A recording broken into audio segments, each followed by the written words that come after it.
சிவபெருமானுக்கு 5 முகங்கள் இருக்கு.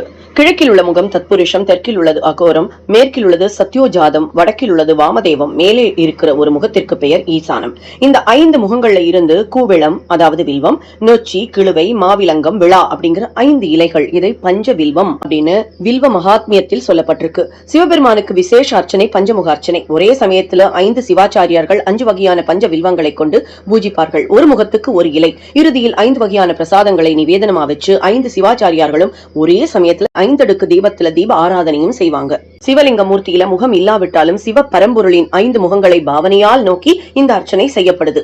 இந்த பஞ்ச வில்வங்களால அர்ச்சனை செய்து அபிஷேகம் செய்தா 3 ஜென்ம பாவங்கள் விலகுவதுடன் அனைத்து இடர்களிலின்றும் நம்மை சிவபெருமான் காப்பாற்றுவார் அப்படின்னு சொல்லப்பட்டிருக்கு. சிவபெருமானுடைய முக்கண்கள், முக்குணங்கள் மற்றும் மும்முனை கொண்ட திருசூலத்தினை குறிக்கும் சிவபெருமானுக்கு உகந்த பஞ்ச பத்திரங்கள், அதாவது இலைகள் இவை.